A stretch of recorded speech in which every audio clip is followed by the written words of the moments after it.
स्वागत है आप सभी का। वेलकम। कैसे हैं? उम्मीद करता हूँ बढ़िया, मस्त, चकाचक, बिंदास, खास। कल की कक्षा हमने रिकॉर्ड की पहले आपके लिए। वो पहले से नहीं रिकॉर्ड होती है, बस क्लास के थोड़ी देर पहले रिकॉर्ड कर लेते हैं और रिकॉर्ड करके उसको प्रीमियर लगाया। फिर मैं कल कमेंट देख रहा था और वाकई कमेंट नितांत अननेसेसरी होते हैं। मैं पूरी क्लास वॉच कर रहा था आपकी, तो कल की क्लास की सफलता देखने के बाद आज फिर ये रिकॉर्ड कर रहा हूँ और आपको दे रहा हूँ। कमेंट मैं सारे पढ़ूंगा।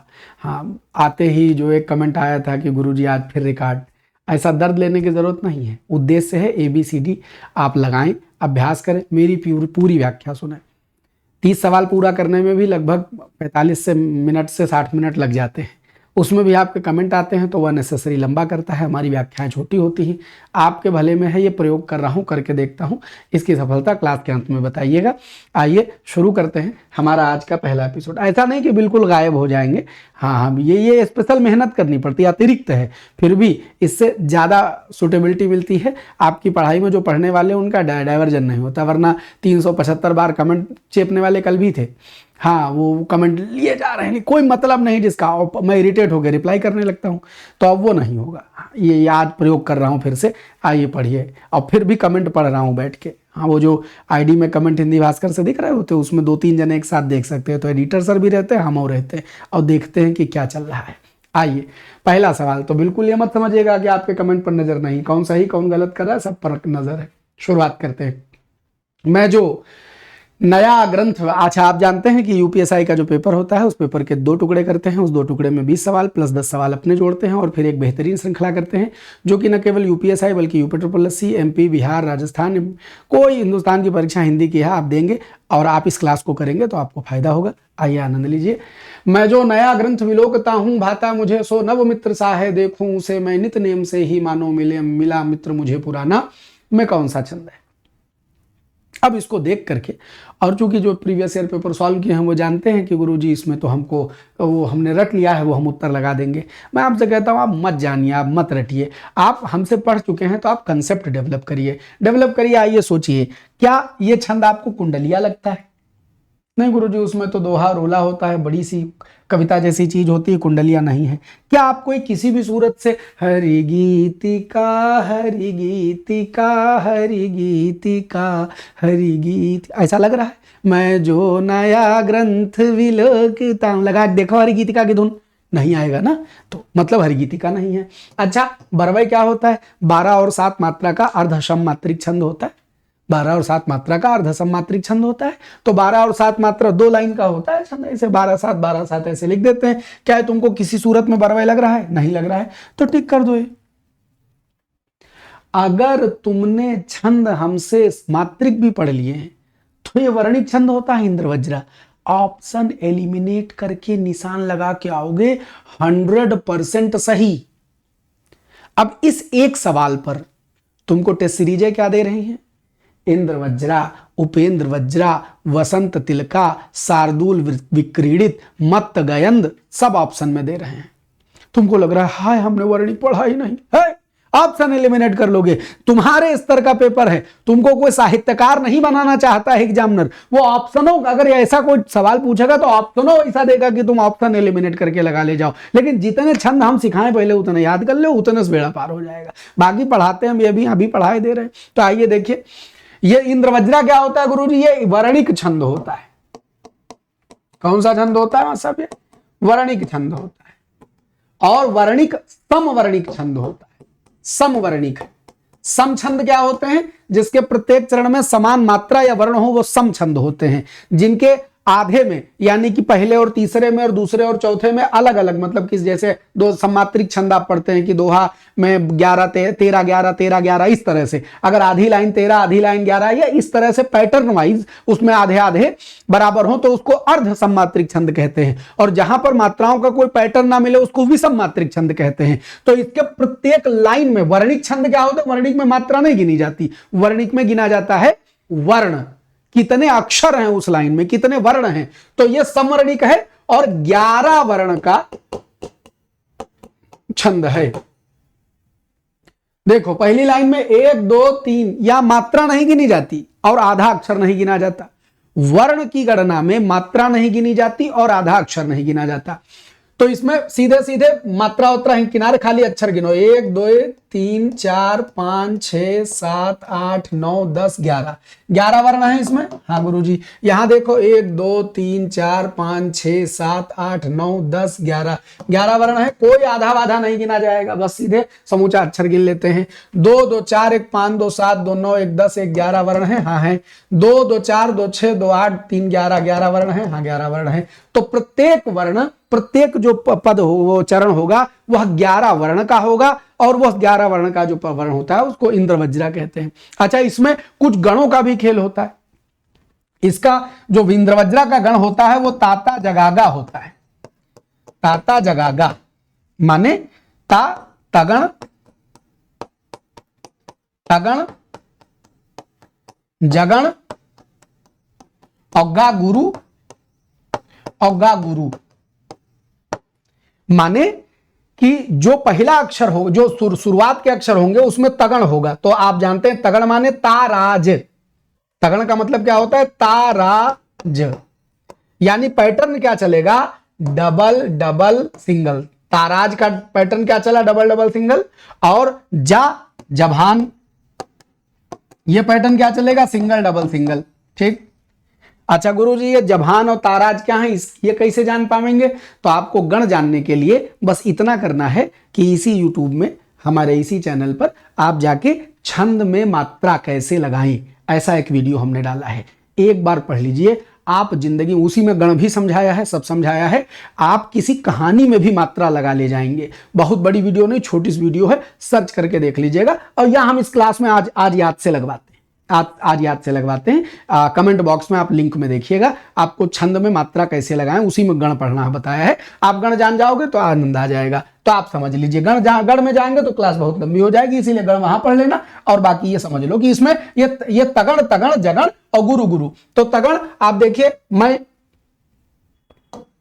जो न या ग्रंथ विलोकता हूं।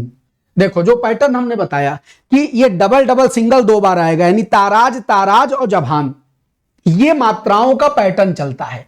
2 2 1 2 2 1 और 1 2 1। तो देखो 2 2 1 2 2 1 और 1 2 1 और गुरु, यह पैटर्न होता है और सब लाइन में यही चलेगा। तो गुरुजी इतना दिमाग कैसे लगाएं? तुमको कौन सा साहित्य वहां पे प्रोफेसर बनना है भाई? हाँ, तुमको इतना नहीं लगाना है, तुमको बस इतना समझ लेना है कि 11 2-4 छंद बीच में इसी यूपीएसआई के रिवीजन पोर्शन में कभी इंद्रवज्रा आ जाएगा या उपेंद्र वज्रा आ जाएगा, बंसंतिल का आ जाएगा, तो बस इसको नोट कर लेना अपना अलग से। तो ये वर्णिक जो बता देंगे, अगर ये 2-4 वर्णिक सवैया तो आपको बता ही दिया है, 2-4 वर्णिक खाली जान लोगे तो ऑप्शन एलिमिनेट करके सवाल लगा ले जाओगे। बात समझ गए? तो हमको मालूम हो गया इंद्रवज्रा कैसा छंद है, 11 वर्णों का समवर्णिक छंद है, और इसका जो पैटर्न होता है वो ताता जगागा होता है। अर्थात जो गण का चलता, मात्राओं का पैटर्न चलता है वो 2 2 1 2 2 1 1 2 2 और गुरु गुरु, ये पैटर्न चलता है। इस छंद को क्या कहते हैं? इंद्रवज्रा कहते हैं। और आपको कुछ ना समझ में आवे तो ऑप्शन एलिमिनेट करने विद्या से भी उत्तर गलत नहीं होगा, ये गारंटी है। दूसरा सवाल देखते हैं। नीति ज्ञान रखने वाला, इस वाक्य के लिए उपयुक्त शब्द क्या होगा?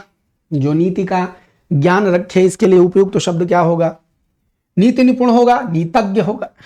नीतज्ञ नहीं मासा, नीतिज्ञ शब्द होना चाहिए था। नीतिज्ञ, नीतिज्ञ, हाँ ठीक, नीतिज्ञ। और नीति दक्ष और नीतिवान क्या होना चाहिए? तो अगर वर्तनी में जाएं तो नीति निपुण माने जो नीति में निपुण हो, लेकिन यहां ज्ञान रखने की बात आ गई। और आप जानते हैं ज्ञान रखने के, ज्ञान के संबंध को दिखाता है धर्मज्ञ, धर्म का ज्ञान रखने वाला है, धर्म को जानने वाला। मर्मज्ञ, मर्म को जानने वाला। गणितज्ञ, गणित को जानने वाला। तो नीतिज्ञ, नीति को जानने वाला, अर्थात नीति का ज्ञान रखने वाला। This is the answer. बाकी साहब फर्जी बातें हैं, दिए गए ऑप्शन से मैच नहीं करेगा। अगले सवाल पर बढ़ते हैं। राजन द्वारा किताब पढ़ी जाती है, इस वाक्य में वाच्य का कौन सा प्रकार है?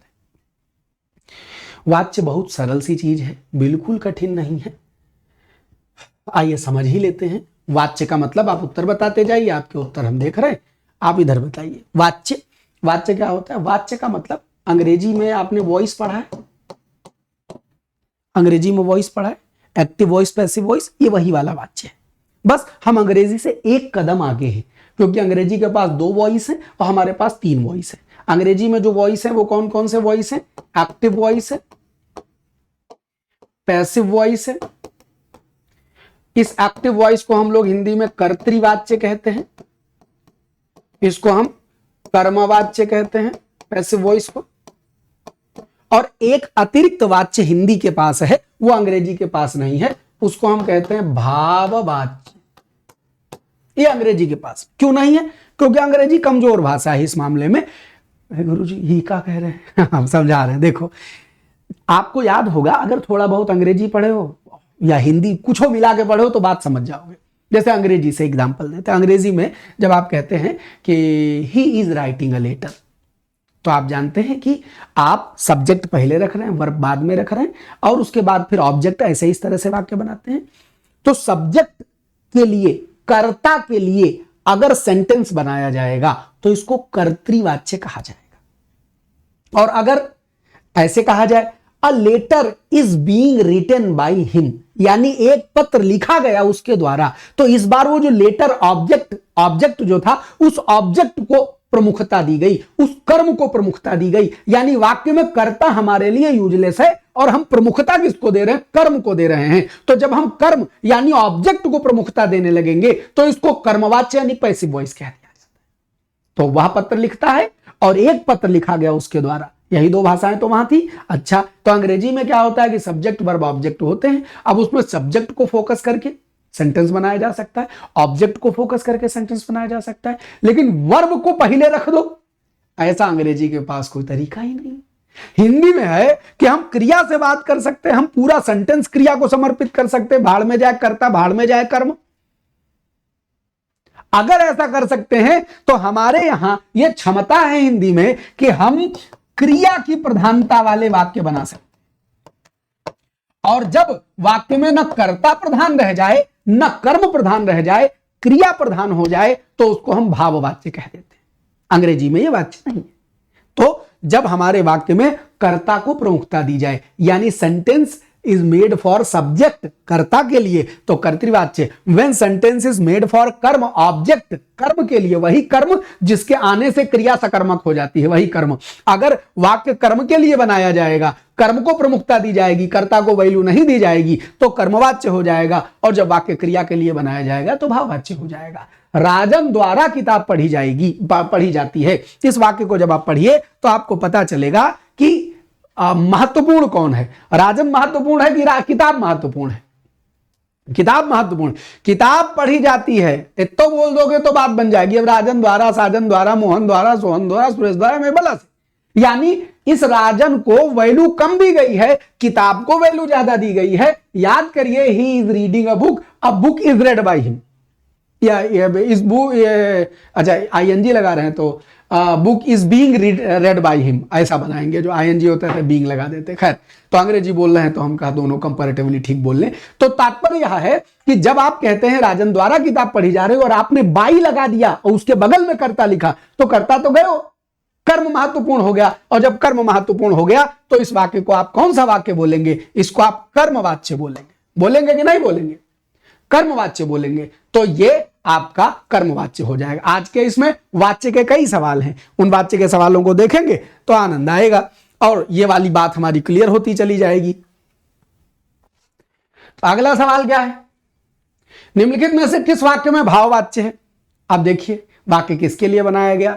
लोग खुलकर हंस रहे हैं, लोगों के लिए वाक्य बनाया गया। रामचरितमानस तुलसीदास द्वारा लिखा गया, ये कर्तृवाच्य हो गया। यहां ग्रंथ को वैल्यू दी गई, तुलसीदास द्वारा लिखा गया, ये कर्मवाच्य हो गया। ये कर्तृवाच्य हो गया, कर्मवाच्य हो गया। वृद्ध बैठे हैं, आराम से बैठे नहीं, जो भी वृद्ध बैठे हैं, बैठ नहीं सकते, जो भी है, लेकिन वृद्ध के लिए वाक्य बनाया गया। तो ये सब जो है वो भाववाच्य नहीं। लेकिन सर्दियों में रोज नहाया जाता है कोई वाक्य में कर्ता, है कोई वाक्य में कर्म? नहाए जाने को इंपॉर्टेंस देते हुए सर्दियों में रोज नहाया जाता है, सर्दियों में नहीं नहाया जाता है, मुझसे चला नहीं जाता है, बैठा नहीं जाता है, सोया नहीं जाता है। इस तरह के सेंटेंस जब बनाए जाएंगे तो वो क्या है? याद रखना, हम ट्रिक नहीं रटा रहे हैं, हम आपको बता रहे हैं कि इस वाक्य में कोई कर्ता, कोई कर्म इंपॉर्टेंट है नहीं। क्रिया महत्वपूर्ण हो गई, और जब वाक्य में क्रिया महत्वपूर्ण हो जाएगी तो फिर बच्चा उसको भाववाच्य होना पड़ेगा। तो भाववाच्य कौन है? ये भाववाच्य हो जाएगा। जैसे समझ पैदा होगी, ना ये किसी ट्रिक से आएगा, ना सवालों को रटने से आएगा, धीरे धीरे कंसेप्ट को समझने से आएगा। कर्ता क्या है, कर्म क्या है और क्रिया क्या है, इसको समझना पड़ेगा। कारक जुड़ा हुआ है इससे, क्रिया जुड़ी हुई है इससे, सब कुछ आपस में इंटर रिलेटेड है। लेकिन तुम्हारे लिए तो अलग अलग चैप्टर है, तुमको मतलब है नहीं, क्रिया अलग रट रहे हो, कर्म अलग रट रहे हो, कारक अलग रट रहे हो। जब हम पढ़ाते हैं तफसील से तो मिला देते हैं। लेक्चर सीरीज हम बार बार कहते हैं, यूट्यूब पर ही पढ़ना चाहते हैं लेक्चर सीरीज पढ़ लें, आपका बहुत दिल करे, नहीं गुरुजी हम आपसे कोई पेड बैच पढ़ना चाहते हैं, वो आप पढ़ सकते हैं। आप यहाँ ये एप्लीकेशन डाउनलोड करके इसमें से किसी नंबर पर आप बात करके जानकारी लेकर के सब कर सकते हैं। लेकिन आप यूट्यूब में पढ़ना चाहते हैं, आपके लिए वहां भी इंतजाम है। आप हमारी लेक्चर सीरीज पढ़ लीजिए, उसमें topic wise question answer discuss हुए हैं, तो उससे आपका कंसेप्ट मजबूत हो जाएगा और ये अभ्यास करते रहिए तो भी बात बन जाएगी। आपकी इच्छा लगे नहीं गुरुजी हमको तो पेड बैच लेना है, आप सिस्टमेटिक ढंग से रिकॉर्डेड पढ़ना है, तो आपका स्वागत है, वो आपकी मर्जी है। लेकिन आप यहां पढ़िए, कंसेप्ट पढ़िए, ये क्वेश्चन आंसर के फेरे में मत पढ़िए। हम जान रहे हैं कि अब हम तनिक बतियाने लगे तो दो चार जन के हाँ कुलबुलाने लगा है, हाँ गुरुजी आगे बढ़िए आगे बढ़िए, अगला पढ़ाइए। मास्टर जब बतियाए तो वो जो बोल रहा है वो बोलना भी तुम्हारी बुद्धि में समझ पैदा करेगा, तुम्हारे काम के लिए बोल रहा है। गैर क्या छोड़े, आगे आगे आगे बढ़ो आगे बढ़ो। निम्न में सौष्ठववादी आलोचक कौन है? अब यह सवाल ऐसा है जिस सवाल को हम आपसे कहेंगे कि ये purely PGT TGT JRF net से बनाया गया सवाल था 2021 का। अब तुम इस सवाल को जन्म लगा दो। अगर तुम खाली दरोगा लेवल का पढ़ रहे हो, तुम सौष्ठववाद क्या होता है यही जान जाओ, बड़ी बात है। और मान लो हम तुमको सारा सौष्ठववाद यहां बता दें तो भी ये जिंदगी में तुम्हारे काम आ जाए दरोगा पेपर तक, तो बताओ नहीं काम आने वाला है। तो 2021 पेपर वाज एक्सेप्शनल पेपर जब उनने टीजीटी पीजीटी सवाल बनाए, क्योंकि 54 सेट लगाने थे, उनको 54 सेट बनाने थे। आपके पास अब ऐसी कोई टेंशन नहीं है, पेपर सिंगल बार होने जा रहा है। बहुत ज्यादा अगर शिफ्ट में बांटेंगे तो 3-4 बना देंगे, इससे ज्यादा नहीं बनाएंगे। खैर, सौष्ठववादी आलोचक माने जाते हैं नंद दुलारे वाजपेयी। अभी गुरुजी सौष्ठववाद क्या होता है थोड़ा तो आपसे उम्मीद करते हैं ना बता देंगे, आप तो टिक लगा के नहीं चलेंगे, हाँ बता देंगे। देखिए शब्द है सुष्ठु, इसमें से कुछ ग्रामर पढ़ ले। सुष्ठु माने अच्छा, सुष्ठु माने भला, सुष्ठु माने प्रशंसा, प्रशंसा के योग्य ऐसा कुछ भाव होता है सुष्ठु। अब इस सुष्ठु में आ प्रत्यय लगा दें तो शब्द बनता है सौष्ठव। तो एक तो याद कर लो कि ये आ प्रत्यय लगा है। प्रत्ययों के अपने नियम होते हैं, वो किसी के नियम से नहीं चलते, उनके अपने नियम है कि जी हम लगेंगे तो ये बना देंगे। तो सबसे पहले तो आप जान लीजिए कि सौष्ठव शब्द कैसे बना है। सुष्ठु में अप्रत्यय लगाने से सौष्ठव बना है। सुष्ठु का मतलब सुंदर, सुष्ठु का मतलब अच्छा, सुष्ठु का मतलब प्रशंसा योग्य, सौष्ठव माने प्रशंसा, वही उसका भाववाचक संज्ञा हो गई। अब मतलब सुष्ठु से सौष्ठव बना करके हमने उसको एब्स्ट्रैक्ट नाउन यानी भाववाचक में कन्वर्ट कर दिया। तो मतलब जो सौंदर्य की बात करें, सौष्ठव का बेसिक मतलब सौंदर्य, सुंदरता, प्रशंसा योग्य, प्रशंसा, ऐसा सब भाव निकलेगा। तो छायावादी जो कवि थे, उन छायावादी कवियों के उस रहस्यवाद और उस भावनात्मकता को के सौंदर्य पक्ष पर नंद दुलारे वाजपेयी जी ने अपनी बात बहुत तगड़े से कही। इसलिए नंद दुलारे वाजपेयी जी को कहा जाता है कि वे कविता में सौष्ठववादी आलोचक हैं, इकलौते आदमी जिनके लिए सौष्ठववादी शब्द प्रयोग किया जाता है, नंद दुलारे वाजपेयी। टीजीटी पीजीटी स्तर पर यह सवाल आएगा, दरोगा में नहीं आएगा, आपके स्तर पर अब दोबारा नहीं आएगा। आगे बढ़ते हैं। हम ताजमहल देखने जाएंगे, इस वाक्य में हम सर्वनाम का कौन सा प्रकार है? हम ताजमहल देखने जाएंगे, इसमें हम सर्वनाम का कौन सा प्रकार है? तो हम जो है आप जानिए कि ये पुरुषवाचक है। अभी कल की क्लास में बता रहे थे ना, 6 सर्वनाम है, पुरुषवाचक, निजवाचक, निश्चय अनिश्चय, प्रश्न संबंध। पुरुषवाचक कौन है? 3 प्रकार के होते हैं पुरुषवाचक। एक होता है आपका उत्तम पुरुष, दूसरा होता है मध्यम पुरुष और तीसरा होता है अन्य पुरुष। उत्तम में कौन आते हैं? उत्तम में आता है मैं एक वचन के लिए, हम बहुवचन के लिए। मध्यम में कौन आता है? तुम आता है, तू आता है, आप आता है। ये आप जब आप किसी दूसरे को तुम की जगह जो इज्जत वाला आप इस्तेमाल करते हैं उसकी बात हमने कर रही। और ये अन्य में क्या आ जाता है? अन्य में स्वयं, निज, खुद, आप, आप यहां आप ही चला गया, उस वाले अपना अपनी, इस वाले संदर्भ में आ जाता है। स्वयं के लिए जो शब्द प्रयोग करते हैं, खुद के लिए जो शब्द प्रयोग करते हैं। ठीक, अच्छा अब आते हैं, तो ये जो मैं और हम है, ये बच्चा उत्तम पुरुष हो जाएंगे। तो आप पुरुषवाचक है, यहां तो खैर पुरुषवाचक पूछा है तो पुरुषवाचक लगा दीजिए, और तो कोई नहीं है ना। ठीक, अच्छा पुरुषवाचक माने पुरुष यानी स्त्री पुरुष कोई हो उसके लिए पुरुष शब्द आएगा। मतलब जो बोलते समय बोलने वाला कर्ता अपने लिए इस्तेमाल करे वो उत्तम पुरुष, जो सामने वाले श्रोता के लिए इस्तेमाल करे उसको मध्यम पुरुष कहते हैं। और ये दोनों मिलकर जब किसी अन्य के लिए बात, सॉरी स्वयं अपना नहीं, ये तो निजवाचक का हमने लिख दिया, अन्य पुरुष में आएगा। आप चिंता ना करें, खोपड़ी में आ जाएगा। आप कमेंट कर रहे थे गुरुजी ये नहीं होता, ये नहीं होता, हम जान रहे हैं, सुधार रहे हैं, हम सुधार रहे हैं। देखिए अन्य में आता है वाह, वे, ये सब अन्य में आ जाता है। उन, ये सब अन्यवाचक, अन्य पुरुष में आ जाते हैं। अन्य पुरुष, वो दिमाग में निजवाचक चल रहा था तो हमने वहां एग्जाम्पल में लिख दिया था। आप एकदम निश्चिंत रहें, जो बतिया आप कमेंट में कह रहे हैं सही कह रहे हैं। देखिए उत्तम मैं हम, मध्यम तुम, तो अन्य वाह वे या ये सब इस्तेमाल होते हैं। लेकिन कब, अगर वह किसी सामान के लिए इस्तेमाल किया जाएगा तो पुरुषवाचक नहीं रहेगा, वह उठा दो। और अगर ये वह बैग के लिए आया है तो वो निश्चयवाचक सर्वनाम हो जाएगा। और अगर कहा जाए वह जा रहा है और वह आदमी के लिए आया है तभी वो पुरुषवाचक माना जाएगा। ये वह का प्रयोग आप निश्चयवाचक में भी पढ़ेंगे, लेकिन निश्चयवाचक में वो सामान के लिए आता है, इशारा करने के लिए आता है। और जब आप वह किसी आदमी के स्थान पर, व्यक्ति के स्थान पर एज ही प्रयोग करते हैं तब वो अन्य पुरुष होता है। ये बात समझ के रख लेना, कंफ्यूजन हो जाना। तो बच्चा जो पुरुष के स्थान पर माने मनुष्य मात्र के स्थान पर जो शब्द प्रयोग किए जा सकते हैं उन्हीं को सर्वनाम में पुरुषवाचक कहते हैं, सामानवाचक नहीं कहते, पुरुषवाचक कहते हैं। ठीक, तो हम क्या हो जाएगा, हम इसमें से पुरुषवाचक सर्वनाम हो जाएगा। चिंता न करिए, अगर बाय द वे कोई वीडियो में हम कोई बात गलती से गलत कह जाए और डिस्कशन में खोपड़ी है नहीं याद आवे, हम कोई ये थोड़े करते हैं कि क्वेश्चन रट लेते हैं या सामने एक तो टीवी लगाए हैं और उसमें जवाब लिखते चले जा रहे हैं, हम यहाँ टुक टुक करते चले जा रहे हैं। ऐसा तो होता नहीं, मनुष्य है, खोपड़ी है, बोलते बोलते कोई बात कहीं दूसरी खोपड़ी में चली गई है, कुछ बात गलती से गलत बोल जाए तो एक तो तुरंत परिमार्जन हो जाएगा, और यदि गलती से गलत बोल जाए और बाय द वे क्लास खत्म हो जाए तो अगले दिन आएंगे, सार्वजनिक माफीनामा मांगेंगे, आपसे कहेंगे कि भैया हमसे कल ये बात गलती से गलत हो गई थी, कृपया इसको सुधार लीजिए। क्यों? क्योंकि हमारे लिए आपकी परीक्षा और हिंदी का सही होना मायने रखता है। ऐसे अमरनाथ न जाने कितने आएंगे जाएंगे। हाँ, अमरनाथ का ईगो बड़ी चीज नहीं है, हिंदी का सही होना बड़ी चीज है। तो इसलिए निश्चिंत रहना, कुछ गड़बड़ नहीं निकलेगा, और निकल गया तो सुधार दिया जाएगा। दुख ही जीवन की कथा रही, क्या कहूं आज जो कही नहीं, यह किसकी प्रसिद्ध उक्ति है? फिर से एकदम साहित्यिक स्तर का सवाल। ये सूर्यकांत त्रिपाठी निराला जी ने एक किताब लिखी, उनकी बिटिया नहीं रही थी सरोज, तो सरोज की स्मृति में उन्होंने पुस्तक लिखी सरोज स्मृति। ये उसी सरोज स्मृति की पंक्तियां हैं, टिक कर लीजिएगा, सूर्यकांत त्रिपाठी निराला। कोई डाउट, रंचो मात्र नहीं।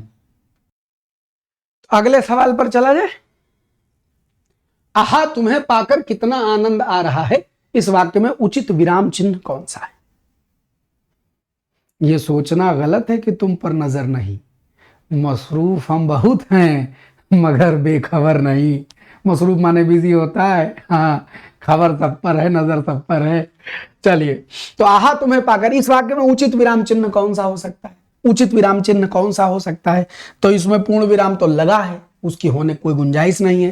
प्रश्नवाचक हो नहीं सकता है, उपविराम कोई मतलब नहीं है। इस जगह गुरुजी विस्मयादि बोधक चिन्ह लगा होता तो अच्छा होता। यही पूछा गया इसमें कौन सा उचित विराम चिन्ह हो सकता है, तो इसमें उचित विराम चिन्ह विस्मयादि बोधक चिन्ह हो सकता है। अब देखिए भाषा टफ बनाने का तरीका देखिए, लैंग्वेज को टफ किया गया और कुछ थोड़े ना किया गया।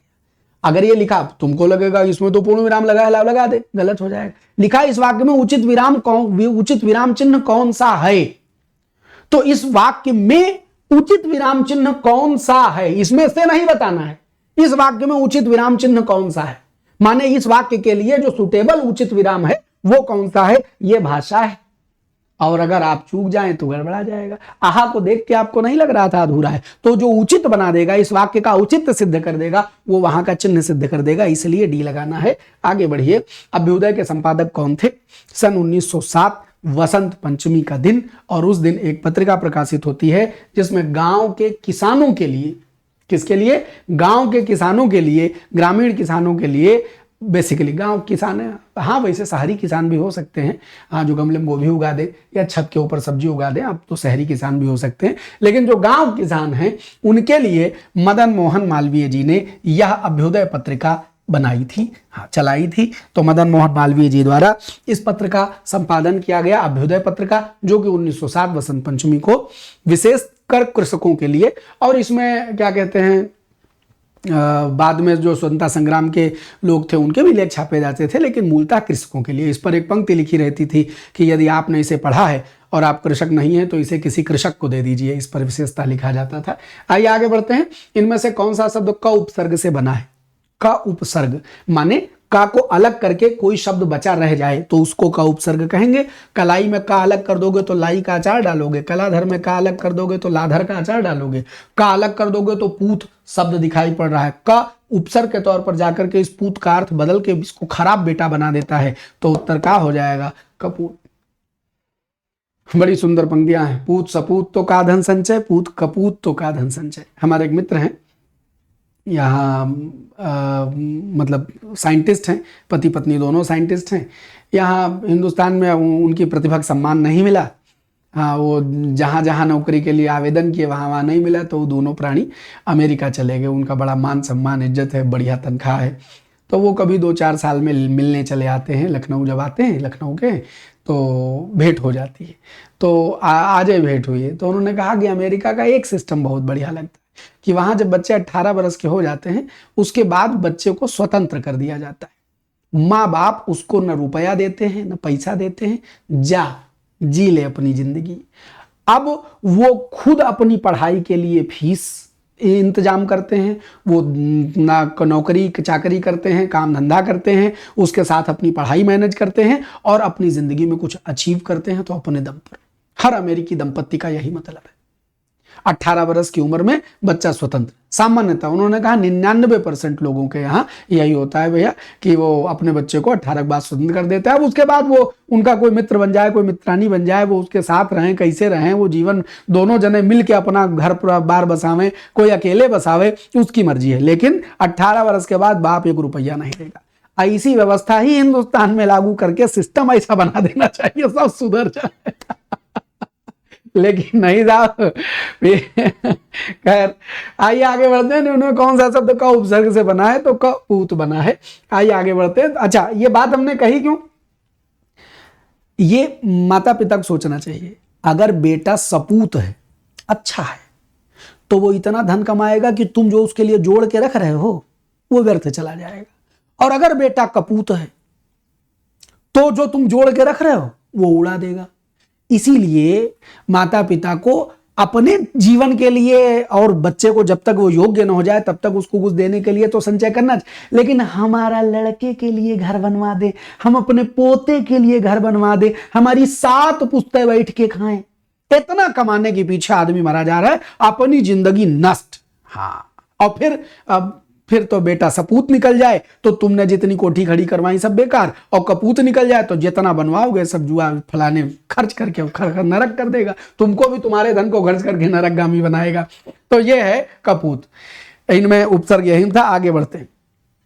व्यष्टि का विलोम शब्द क्या होगा? व्यष्टि का विलोम शब्द क्या होगा? व्यष्टि का विलोम न प्राची, न समष्टि, न सृष्टि, न व्यक्ति। तो व्यष्टि का विलोम होता है समष्टि। व्यष्टि क्या है? व्यष्टि को याद रखना, व्यष्टि को कहा करो व्यक्ति, समष्टि को कहा करो समाज, तो कभी नहीं भूलोगे। व्यष्टि इंडिविजुअलिटी को, व्यक्तिगतता को रिप्रेजेंट करता है, समष्टि समूह को, समाज को रिप्रेजेंट करता है। तो व्यष्टि का विलोम समष्टि, समष्टि का विलोम व्यष्टि। आइए आगे बढ़ते हैं। अर्थशास्त्रों में व्यष्टि अर्थशास्त्र, समष्टि अर्थशास्त्र होता है। तो समष्टि अर्थशास्त्र जो सामूहिकता, समाज या विस्तृत, वही माइक्रो, क्या पता नहीं कुछ ऐसे शब्द होते हैं, मैं तो बहुत परिचित नहीं हूं, तो वहां भी भाव कुछ ऐसा ही होगा, इकोनॉमिक जानकार जानते होंगे। इनमें से कौन सी बोली पश्चिमी हिंदी की बोली नहीं है? कन्नौजी पश्चिमी है, अवधी बघेली छत्तीसगढ़ी, बघेली देखते ही गाना याद आ जाता है। अवधी बघेली छत्तीसगढ़ी, ये किसकी वो बोली है गुरुजी? ये तो पूर्वी हिंदी की है, तो बस यही पश्चिमी हिंदी में नहीं होगी। ब्रजभाषा पश्चिमी में है, बुंदेली पश्चिमी में है, बी बघेली ये पश्चिमी में नहीं। ठीक, आइए। आम खाया जाता है, इस वाक्य में कौन सा वाच्य है? अब सोच के देखिएगा, भूल जाओ नियम। वाक्य किसके लिए बनाया गया है? कोई करता है वाक्य में? लगा दिया जाए आम खाया जाता है रमेश द्वारा, सुरेश द्वारा, तो कर्ता वैल्यूएबल नहीं। वैल्यूएबल कौन है? आम वैल्यूएबल। क्रिया भी नहीं, आम खाया जाता है। वाक्य लिखा होता खाया नहीं जाता, ओ कर्म दिया न जाए, चला नहीं जाता, तब अलग बात है। लेकिन यहां आम खाया जाता है, फुटबॉल खेला जाता है, साइकिल चलाई जाती है, पतंग उड़ाई जाती है, क्लास पढ़ाई जाती है, किताब पढ़ी जाती है। इन सब में हम कर्म को इंपॉर्टेंस दे रहे हैं, और अगर कर्म को इंपॉर्टेंस दे रहे हैं तो वाक्य कर्मवाच्य होगा और कुछ नहीं होगा। रटने से ये बस बात न जाएगी, ये कर्ता कर्म और क्रिया की समझ से ही ये टॉपिक क्लियर हो पाएगा। आगे बढ़ते हैं। निम्नलिखित में से कौन सा शब्द वायु का पर्यायवाची? वायु का पर्यायवाची, तो हमारा साहब वायु का पर्यायवाची अलिंद तो नहीं है, अलिनी तो नहीं है, ये तो बचपन से पढ़ा है। वायु का अनल नहीं है गुरुजी, वायु का अनिल है। अनिल क्या है? अनल क्या है? आग है। अब ये बाकी अलिंद और अलिनी, अलिंद किसी और संदर्भ में प्रयोग किया जाएगा, अलिनी का कोई विशेष मतलब समझ नहीं आता। अनल माने क्या होता है? आग होती है, अब अनिल माने वायु। वैसे तो बहुत बार से आपने रटा है, फिर भी कहीं गलती से कंफ्यूज हो जाओ तो तुमको एक जुगाड़ू तरीका बता देते हैं। इसका भाषा शास्त्र से या शब्द की व्युत्पत्ति से कोई संबंध नहीं, ये ऐसे ही फर्जी बात है, मतलब नॉनसेंस बात है। लेकिन ये नॉनसेंस तुमको एक सेंसिबल बात याद रखा देगी। अंग्रेजी में नील माने क्या होता है? कुछ नहीं, खाली। और हिंदी में छोटा आ माने क्या होता है? अपोजिट बना देता है। तो नील माने कुछ नहीं, अनिल। अब समझिए कि मान लो ये गिलास है, अब आप कहेंगे ये गिलास खाली है, आप कहेंगे ये गिलास नील है, लेकिन हम कहेंगे ये गिलास अनिल है। काहे? हवा तो भरी है। यानी इस संसार में नील यानी रिक्त तो कुछ भी नहीं है। जो भी तुमको रिक्त दिखाई पड़ता है उसमें हवा भरी नील कुछ भी नहीं है, अनिल। नील कुछ भी नहीं है, नॉनसेंस बात कर रहा हूं लेकिन याद रहेगा। अनिल, नील कुछ भी नहीं है। जहां भी जो कुछ भी आपको नील दिखाई पड़ेगा उसमें हवा भरी है, तो अनिल क्या हो जाएगी? वायु। अब माई देवे आग लाग जाए और नल न होए, पनिया न होए, अनल। जहां पानी नहीं है वहां आग लगने की संभावना ज्यादा तगड़ी है। खूब भयानक गर्मी हुई और बिल्कुल पानी का कोई स्रोत नहीं है, कोई नमी नहीं रहेगा, ये तो सब झरक के जर जाएगा। तो अनल नहीं है, नल तो लग जाएगी आग, और नील नहीं है कुछ भी, तो वो क्या है? वायु है। ये बस याद करने के लिए था। आइए आगे बढ़ते हैं। सीता नहीं पड़ती है, इस वाक्य में वाच्य का कौन सा प्रकार है मास्टर साहब? हाँ, ये तुम्हारा 12 माह की मास्टर रहा, एकदम सब पर नजर है, एक एक आदमी को देख रहा हूं मैं देखो, सीता नहीं पढ़ती है, सीता नहीं पढ़ती है, इस वाक्य में वाच्य कौन सा है? फिर से आप किसके लिए वाक्य बनाए मास्टर साहब? आपकी तो सीता के लिए बना। सीता नहीं पढ़ती है, सीता नहीं खेलती है, सीता तो कर्ता महत्वपूर्ण है, और कर्ता अगर महत्वपूर्ण है तो कर्तृवाच्य हो जाए। इंपॉर्टेंस सेंटेंस में किसको दी गई, बस यही मायने रखता है। माधुर्य गुण किस रस में प्रयुक्त होता है? माधुर्य गुण तो 3 प्रकार के गुण हैं। एक है ओज गुण, कविता में इनका प्रयोग होता है। दूसरा होता है माधुर्य गुण, और तीसरा होता है प्रसाद गुण। माने किसी कविता को पढ़ने की, उसकी जब कविता सामने होती है तो उसमें 3 क्वालिटीज, बेसिक क्वालिटीज होती हैं। या तो वो ओज का भाव देगी, जैसे वीर रस की या रौद्र रस की कोई कविता, वो ओज का भाव होता है उसमें। अगर श्रृंगार की कोई कविता है, कहत नटत रीझत खिझत मिलत खिलत लजियात, भरे भवन में करत हैं नैनन ही सो बात, आंखों ही आंखों में इशारा हो गया, बैठे बैठे जीने का सहारा हो गया। तो ये क्या है? मधुरता की बात की जा रही है, माधुर्य गुण है। और प्रसाद गुण, जहां शांत रस आ जाए, एकदम हाँ ठीक है, ना ये श्रृंगारिकता रह जाए ना ओज रह जाए, तो बाकी जितना बचा सब प्रसादय हो जाएगा, तो प्रसाद गुण हो जाएगा। तो आप समझिए ये कविता के बेसिक 3 क्वालिटीज होती हैं, उनकी भावनात्मक क्वालिटी कह सकते हैं इनको। उन भावनात्मक क्वालिटीज को ये ओज गुण, माधुर्य गुण, प्रसाद गुण कहा जाता है। बोले माधुर्य गुण किस रस में प्रयुक्त होता है? तो श्रृंगार रस में प्रयुक्त होता है। अच्छा बताओ ये श्रृंगार सही लिखा है? ना, गलत लिखा है। टाइप हो गया था तो हमें लगा एक बार बताने का मौका मिल जाएगा, बता देंगे। देखो आधा सा ये जो होता है, ये जो आधा सा होता है, ये आधा सा ये सिंबल है आधे सा का। अब अगर आप आधे सा में रा जोड़ो तो आप वस्तुतः आधे सा में रा की मात्रा लगा देते हो तो ये बन जाता है सा। और अगर आप आधे सा में री जोड़ो तो आप इस आधे सा में मात्रा लगा देते हैं री की। ये यही आधा सा है, इसका सिंबल है। इसमें रा लगाया तो ये डंडा लग गया नीचे, और ये लगाया जैसे पा में रा लगाते हो तो प्रा बन जाता है, का में रा लगाते हो तो क्रा, डंडा खींच देते हैं। ऐसे आधे सा में रा लगाओगे तो यहां सुरा। ठीक, अच्छा तो आप बताइए ये तो ठीक है, लेकिन कोई या डंडा भी लगा दे रा का और री भी लगा दे तो क्या ये वाजिब बात है? नहीं बात है। इसका मतलब ये चीज एग्जिस्ट नहीं करती है, ऐसा कहीं लिखा हो गलत होगा। तो ये श्रृंगार शब्द शुद्धतम रूप से कैसे लिखा जाएगा? शुद्धतम रूप से श्रृंगार ऐसे लिखा जाएगा। मगज में बात जा रही? 17 नंबर देखें, निम्नलिखित में से कौन सा शब्द तत्सम है? मोती? नहीं गुरुजी, ये तो तद्भव मौक्तिक से बना है। लौंग? नहीं अभी तद्भव, ये तो लवंग से बना है। गोपाल? ये तत्सम है, तत्सम है। इसका तद्भव क्या होता है? ग्वाल होता है। मोती का तत्सम का तत्सम मौक्तिक या मुक्ता, दोनों प्रचलित हैं, जो लिखा हो मान लेना। लौंग का तत्सम लवंग होता है। सितार का तत्सम सप्ततार होता है। तो ये तत्सम और तद्भव का जोड़ा है। सवाल संख्या 18 देखें, निम्नलिखित में से कौन सा प्रत्यय वो पुल्लिंग है? गुरुजी जेंडर तो अब घर की खेती हो गई है, कैसे निकालते हैं? सेंटेंस बनाओ, जेंडर पाओ। घटना घट गई, रीति होती है, क्षेत्र होता है, क्षमा दी जाती है। क्षेत्र पुल्लिंग हो गया। सेंटेंस बनाओगे, जेंडर तुम्हारे हाथ में आ जाएगा। कौन रटे जिंदगी नरक कर दी लोगों ने। समुद्र के नाम, नदी के नाम, मसाले के नाम, फलाने के नाम, धमाके के नाम, तिथियों के नाम। अरे काहे नियम रट रहे हो? जेंडर सेंटेंस बना लो, एकदम सट से क्लियर हो जाएगा। यह हमारे साथ बारंबार अभ्यास करते रहो तो वो जो 1-2% गलती हो जाती है तुमसे, वो भी नहीं होगी। क्षेत्रीयता के आधार पर हो जाती। हो सकता है आपके क्षेत्र में किसी शब्द को पुल्लिंग के बजाय स्त्रीलिंग बोला जाता हो, वो गलती हमारे संग अभ्यास करते रहोगे सुधर जाएगी। जैसे दही,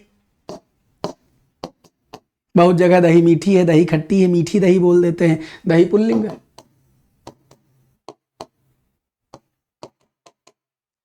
जैसे मजा, मजा आ गई। हाँ, बहुत जगह मजा आती है, तो मजा आती है, मजा आती नहीं है, मजा आता है। मजा पुल्लिंग है। मजा पुल्लिंग है, मजा स्त्रीलिंग है। चलिए तो बढ़ते आगे। 19, दीर्घबाहु में कौन सा समास है? दीर्घबाहु। अब गुरुजी द्वंद्व समास है, दीर्घ और बाहु नहीं। द्विगु समास है, इसमें गिनती है नहीं। अव्ययी भाव लगाएं कि बहुव्रीहि लगाएं? अव्ययी भाव तो है नहीं, ये बहुव्रीहि समास है। अब कुछ लोगों के दिल में खटक पैदा होती है। उन्होंने वो जो पढ़ने के पहले चरण पर है और जो अभी ट्रिक्स में अटके हुए हैं, उन्होंने यही रटा है गुरुजी जो किसी का पर्यायवाची होता है बस वही हो सकता है बहुव्रीहि। ना, बहुत कुछ बहुव्रीहि हो सकता है। ऐसे ऐसे शब्द बहुव्रीहि हो सकते हैं कि तुम्हारे कान खड़े हो जाएंगे, तुमको गुरुजी ये किसके लिए, लेकिन सीखना पड़ेगा। दीर्घबाहु अर्थ निकलता है बड़ी भुजाओं वाला। दीर्घबाहु बहुव्रीहि समास। मीठ बोला, मीठा बोलने वाला, बहुव्रीहि समास। हाँ तुम कहो कर्मधार नहीं, कर्मधार नहीं। मीठ बोला माने मीठी बोली नहीं, मीठ बोला माने मीठा बोलने वाला। अगर शब्द वाला का रिप्रेजेंटेटर बनने लगे, मीनाक्षी मछली के जैसे आंख वाली, चंद्रमुखी चंद्रमा के समान मुख वाली, और चंद्रमुख कर्मधारय हो जाएगा। ये बात जितनी भीतर आपके जाएगी उतना समझ में आएगा। दीर्घ बाहु में समास बहुव्रीहि समास हो जाएगा। 20 नंबर सवाल देखते हैं। मैथिली शरण गुप्त ने इतिहास के उपेक्षित नारी पात्र इनमें से किस पुस्तक में प्रतिष्ठित किए हैं? तो भैया जैसे महात्मा बुद्ध की बात दुनिया करती है, लेकिन उनकी पत्नी यशोधरा की बात कोई नहीं करता, तो लोग करने लगे। मैथिली शरण गुप्त जी ने कहा कि नहीं, यशोधरा पर भी काव्य लिखा जाना चाहिए, तो उन्होंने यशोधरा पर काव्य लिखा। तो एक उपेक्षित पात्र को, नारी पात्र को उन्होंने स्थान दिया ना इतिहास में। ऐसे ही उन्होंने इनमें से एक किताब लिखी है जिसमें उपेक्षित नारी पात्र की बात आती है, और वो है साकेत। यह पूरा महाकाव्य, इस पर इनको मंगला प्रसाद पारितोषिक पुरस्कार भी मिला था मैथिली शरण गुप्त जी को। इसी साकेत में उन्होंने उर्मिला को बेस बनाया है, यानी इस पूरे महाकाव्य की नायिका उन्होंने उर्मिला, जो यहां साकेत यानी अयोध्या में रह गई है। लक्ष्मण जी चले गए, रामचंद्र जी चले गए, सीता माई चली गई। अब सोचिए त्याग सबसे बड़ा किसका? उर्मिला का। उनके पति 14 वर्ष नहीं रहे उनके संग। तो जिस तरह लक्ष्मण जी ने त्याग तपस्या की, वैसे ही उर्मिला ने यह त्याग किया है। तो उर्मिला को केंद्र बना करके यह साकेत लिखा मैथिली शरण गुप्त जी ने। इतिहास के उपेक्षित नारी पात्र को इस पुस्तक में उन्होंने प्रतिष्ठा दी। आइए 20 नंबर, ये कौन से थे?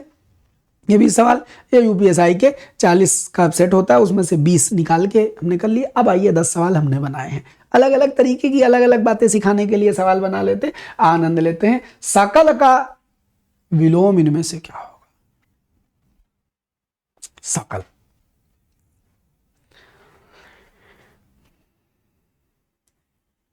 तो सकल माने क्या होता है गुरु जी? सकल माने होता है संपूर्ण, कंप्लीट। नाथ सकल संपदा तुम्हारी। और तुम सकल माने ये वाली सकल लेके चलोगे? नाथ हमारे सकल की संपदा तुम्हारी, जौन जौन क्रीम लगाए पाउडर लगाए तो तुम्हारे।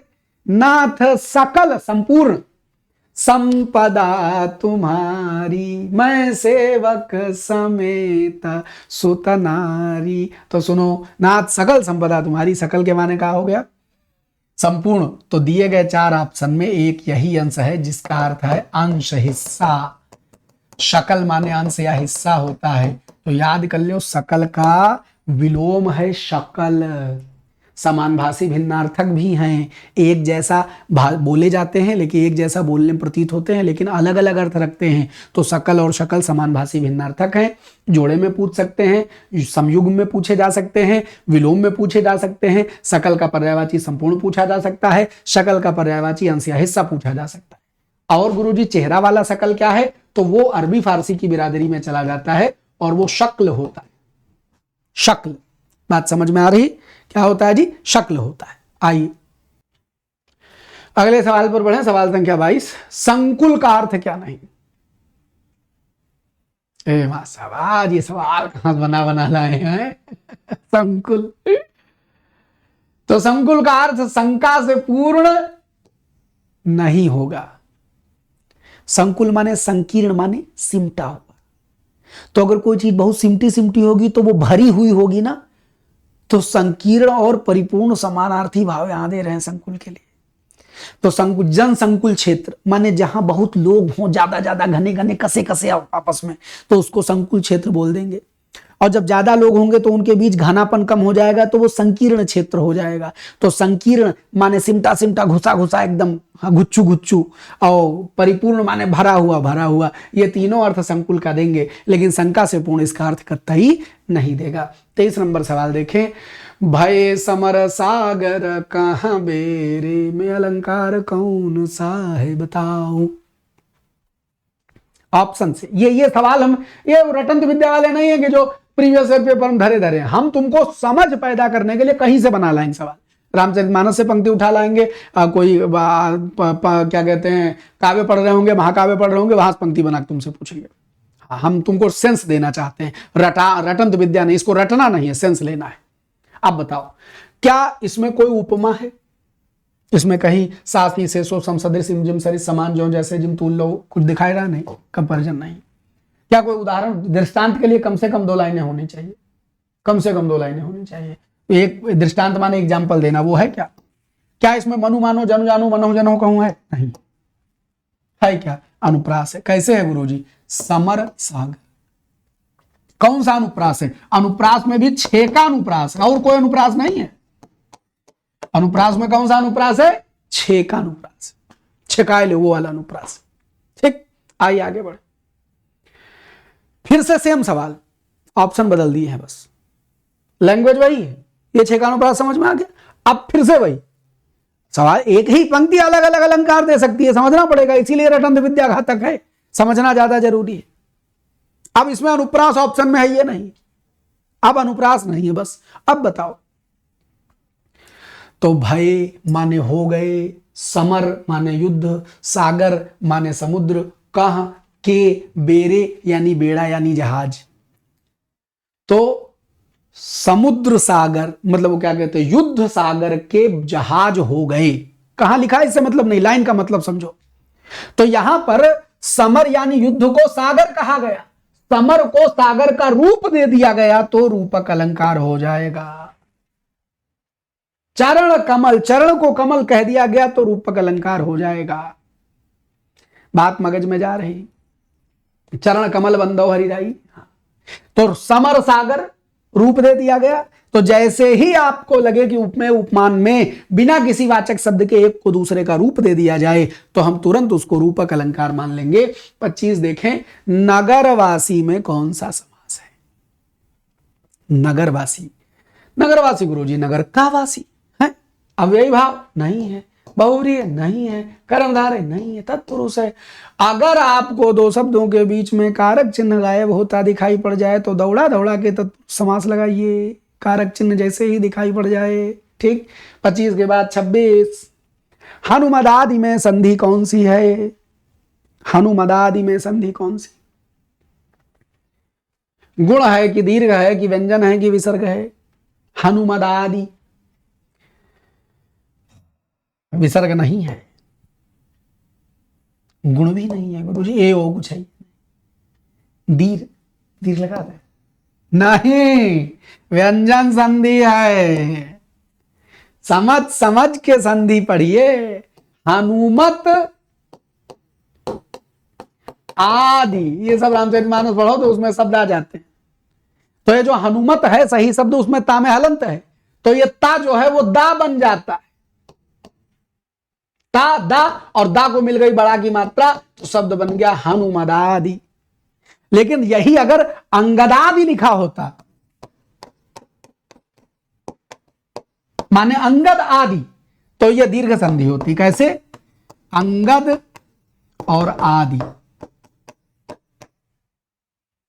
यहां दा में कोई ये ता नहीं, अंगत कोई शब्द नहीं है कि वो यहां अंगद का दा और दा में छोटा की मात्रा, ये बड़ा छोटा बड़ा मिलके बड़ा बन गया अंगदादि, ये दीर्घ संधि है। और हनुमतादि, तो हनुमत, हनुमत कोई शब्द है ये नहीं कि दा पूरा हो, हनुमत है, हनुमान जी के लिए कहा जाता है। हनुमत जयंती, हनुमत जयंती बन जाता है, तो मूल शब्द हनुमत है, और हनुमत में आदि जोड़े तो हनुमदादि बना दिया गया। ये कौन सी संधि हो गई? व्यंजन संधि हो गई। अब सोचो, रटोगे तो कटोगे। गुरुजी हनुमदादि रटा है तो अंगदादि भी वही मान ले, नहीं मान सकते। जब तक तोड़ोगे नहीं तब तक मतलब नहीं निकलेगा, इसलिए तोड़ना जरूरी है। संधि फिर से कहता हूं, जाइए हमारे इसे चैनल पर प्लेलिस्ट में खोजिए, संधि की प्लेलिस्ट है, स्वर व्यंजन विसर्ग तीनों, कुल मिला के 4.5 घंटा, 3 अलग अलग पार्ट मिलाएंगे तो टोटल 4.5 घंटा बनेगा। एक बार देख डालिए, हिंदी भीतर कुल बुलाने ना लगे तो कहिएगा। आइए आगे बढ़ते। मनोहर में संधि कौन सी? कौन सी संधि? मनाह। और जिनका ये कमेंट बंद नहीं हो रहा है उनके लिए क्लास के बाद ऑफलाइन में कमेंट कर जाइए, या ये हर स्लाइड पर जो हमारा नंबर लिखा रहता है इस नंबर पर आइए, हमसे कॉल करके संपर्क कर लीजिए। हो सकता है आपका कॉल मिला में ना उठे तो 24 घंटे का धैर्य रखिए, आपको पलट के कॉल जरूर आ जाएगी। बाय द वे, आज आपने 1 बजे कॉल की, हो सकता है शाम तक आ जाए, हो सकता है अगले दिन 1 बजे 2 बजे तक आ जाए, लेकिन आ जाएगा 24 घंटे में, कॉल पलट के आ जाएगी, इतना भरोसा रखना। तो मनोहर, मनहर, मन को हरने वाला विसर्ग संधि है। मनहर, मनोहर, मन को हरने वाले को विसर्ग संधि कहा। धेनु का पर्यायवाची इनमें से क्या नहीं है? धेनु। तो गुरुजी धेनु माने क्या होता है? धेनु माने गाय होता है। सुरभि गाय को कहते हैं? हाँ कहते हैं। पयस्विनी क्या है? तो अब यहां आपको सिखाते हैं। देखो पय जो शब्द है यह अनेकार्थी है। इसका मतलब होता है दूध और इसका अर्थ पानी भी होता है। तो इसीलिए पयस्विनी यानी पय वाली, दूध वाली या दूध देने वाली गाय इसका अर्थ निकलता है। और जब पय का अर्थ पानी लेते हैं तो हम क्या कह देते हैं? नदी कह देते हैं। तो पयस्विनी अनेकार्थी शब्द है जिसका एक अर्थ गाय एक अर्थ नदी है। पय अनेकार्थी शब्द है जिसका एक अर्थ दूध एक अर्थ पानी है। तो पयस्विनी का गाय मतलब लिया जा सकता है? हाँ लिया जा सकता है। अग्न्या जिसको मारा ना जा सके या जो मारने योग्य ना हो, जो ना मारने योग्य हो। अग्न माने मार देना होता है। शत्रुघ्न माने शत्रु को मार देना। आधा घाव ना, ये शत्रु को मार देना होता है। शत्रुघ्न माने शत्रु को मारने वाला। तो अग्न ना मारने वाला, जो ना मारने योग्य है। तो अग्न्या, ये अग्न्या ऐसा होना चाहिए, अग्न्या। तो ये क्या हो जाएगा? ये गाय हो जाएगी। ना मार, वैदिक ऋचाओं में बताया गया गाय को ना मारने योग्य कहा गया, इसलिए अग्न्या। सुर धुनी, धुनी माने होता है नदी, सुर माने देवता। देवताओं की नदी गंगा है। तो उत्तर क्या हो जाएगा गुरुजी? उत्तर गंगा हो जाएगा, यानी डी। धेनु का पर्यायवाची इनमें से गंगा नहीं है, बाकी सब है धेनु का पर्यायवाची। आओ 29 नंबर सवाल देखें। कौसल्यादि मातु सब धाई। कहीं से पंक्ति उठाएंगे। हमारा उद्देश्य तुमको अलंकार की पहचान करवाना है, रटवाना नहीं।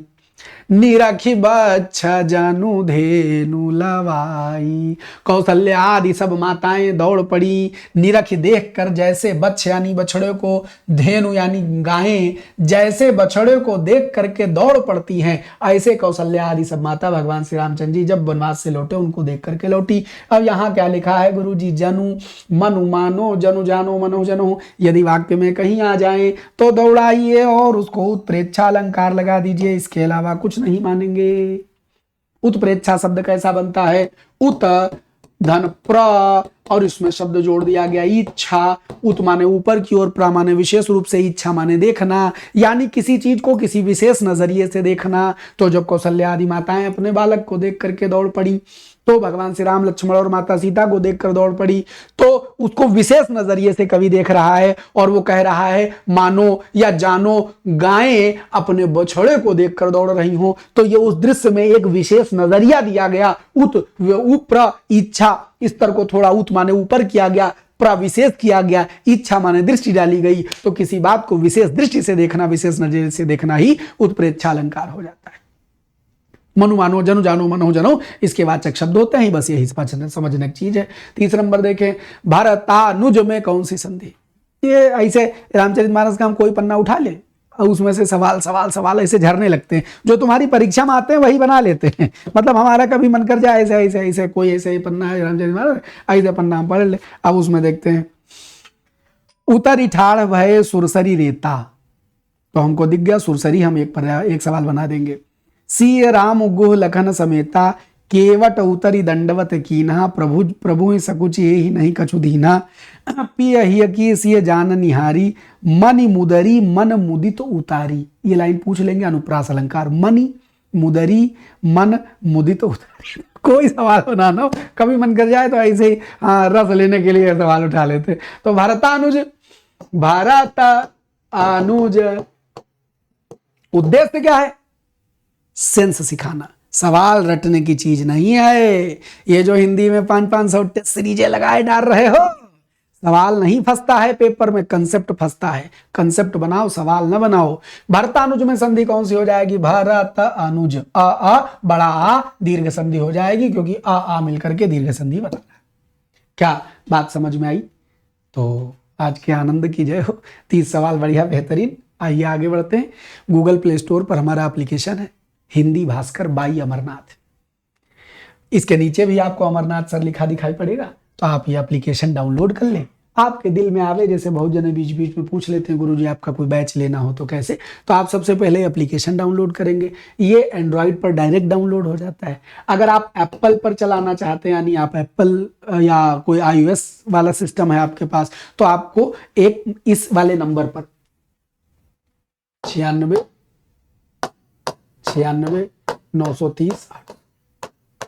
या 99 84 00 11, इस नंबर पर आप इन दोनों में से किसी नंबर पर कॉल कर दें और पूछ ले कि हमको एप्पल में चलाना है तो हम कैसे चलाएंगे। वो डायरेक्ट एप्पल स्टोर पर हमारा एप्लीकेशन नहीं है, जुगाड़ वाला तरीका है, आपको बता दिया जाएगा तो आप एप्पल पर भी चला सकते हैं। ठीक है, कोई दिक्कत आवे तो आपके सामने 2 नंबर है, ईमानदारी से कॉल कर लीजिए, कोई दिक्कत नहीं है। हो सकता है उस दिन न उठे, धैर्य रखना, 24 घंटे में रिप्लाई जरूर आ जाएगा, पलट के कॉल आ जाती है। और कोशिश करा करें कोई अर्जेंट बात हो तो कॉल कर लिया करें, मैसेज करने के बजाय। आइए, और बाकी अगर आप हमारे 14 नवंबर के पहले आपने हमारा एप्लीकेशन अपडेट डाउनलोड किया है और अभी तक आप उसमें कुछ नहीं कर रहे हैं तो आप सबसे पहले अपडेट कर लीजिए।